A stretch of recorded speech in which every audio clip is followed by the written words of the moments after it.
I'm always a sucker for repurposed items, especially plastics. Did you know you can buy magical cleaning cloths, clothes, portable battery chargers for your phone, shoes, blankets, carpet, bags, yoga mats, skateboards, makeup brushes, chairs, guitar straps, and even toothbrushes that are made from recycled water bottles? This is quite honestly a small list of things you can buy that used to be plastic bottles. And I love these for a couple reasons. One, I love creativity. You have to be pretty darn creative to look at an old dirty water bottle and say, you know what? That's going to be my toothbrush or yoga pants or whatever.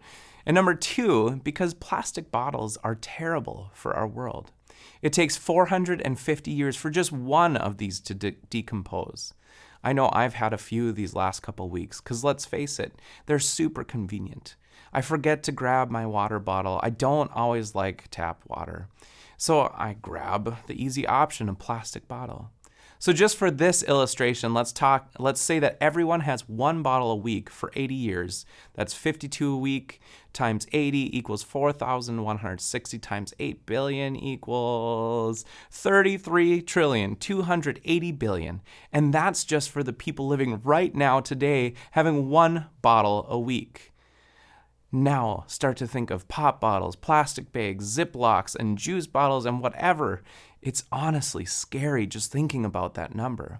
And I know I'm rambling a little on numbers and plastic here, but it helps for my illustration.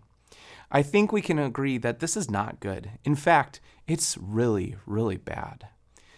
So I was walking down the street in Imperial Beach, California last month, and I saw a vendor selling these magic dusting cloths that she made from plastic bottles. And I had to just thank her for the work that she was doing, because she is taking something completely and utterly terrible and turning it into something good. When I was in my mid-20s, I met a girl, and I thought she was cute and fun. It turns out that I like to help people and was attracted to the fact that she had some pretty big issues she was dealing with. I thought that I could be the one to save her. I was very wrong, and I ended up in a physically and emotionally abusive relationship. This week, we're talking about being made whole. We've all had terrible things happen in our lives: bad relationships, tragic deaths, addictions, trauma, accidents, you name it.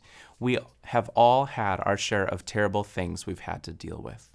And today I'm talking about the past. How do we ever get past our past when it can be full of some pretty horrible things? A devotional from the YouVersion Bible website suggests these steps. 1, face the pain. 2, end the silence. 3, replacing the lies. 4, not a victim. 5, forgiveness. 6, my story matters. And 7, used for good. If I spend time on all 7 of these, I'd be talking for a few days, so I will be short and sweet on some of them. 1, facing the pain. It is easy to self-medicate via drinking, drugs, drama, workaholism, technology, and I know I have used some of these before to cope and ignore the pain in my life. But easy does not mean good all of the time. We need to go at these head on, take them head on with time, with a friend, with a pastor, with our faith, with a counselor. Number 2, end the silence. We cannot keep pushing these things under the rug. When it's appropriate for you to talk about these things, then it's time to do so. And I pray that our ears would receive when you open up to someone or someone opens up to you or to me. 3, replacing the lies.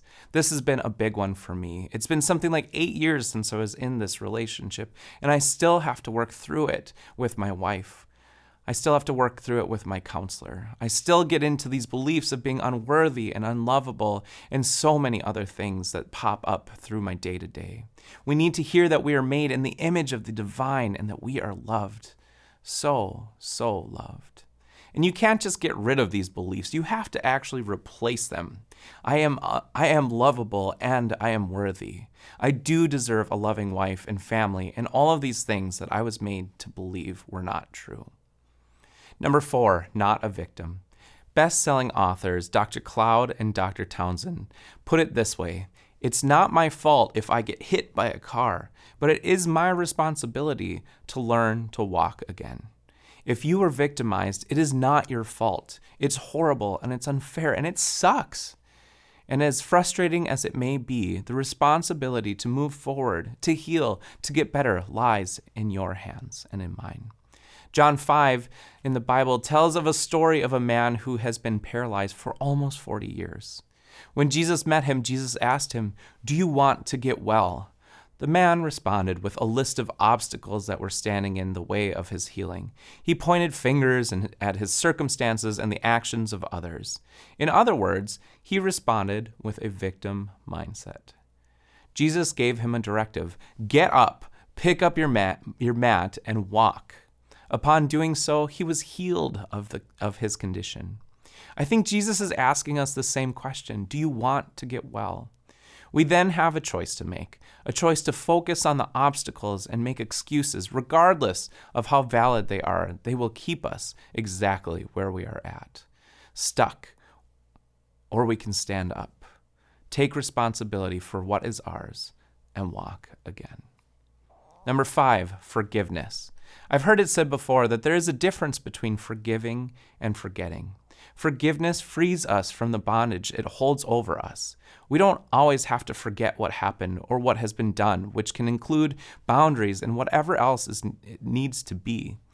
But we do have to forget, or else it will continue to hold us as slaves and keep us in that victim mindset. There was a song 2 or so decades ago that I haven't heard in forever, but I'll always remember the lyrics. The chorus goes like this: "How could I choose not to forgive with everything you, God, choose to forget? And still we will be loved." God not only forgives us, but forgets what we've done and loves us more than we could ever deserve or imagine. It makes me think of my puppy, Bela. She does something and I yell at her, and then I change my voice into a puppy voice, ultimately because I feel bad, and she starts wagging her tail because she already forgets that I just yelled at her. She not only forgives me, but she forgets right away. She just thinks that I'm the most adorable human who loves her. I don't think that's quite how God is, but I'm willing to bet that there are some similarities. Number 6. My story matters. Yes, it sure does. And lastly, I told you some would be short and sweet. And lastly, 7, used for good. There are a lot of false ideas out there that God gives his toughest battles to God's strongest soldiers, or in another way, that God takes children from mothers, or leaves families without homes or resources, or gives us cancer or whatever to make good, or as an example. And I don't know about you, but that sounds like some pretty messed up love if you ask me. God doesn't cause pain. God doesn't give 8-year-olds cancer or any of that. What God is a God of redemption, a God who shows up in the middle of the ashes, a God who has been here with us all along, and if we choose to, we can take that pain and with God turn it into good. God is the ultimate restorer. God is able to take whatever you've gone through and turn it into something beautiful. Will that pain always be there? Probably. Will those clothes or toothbrushes or magic cleaning cloths ever not be made of water bottles?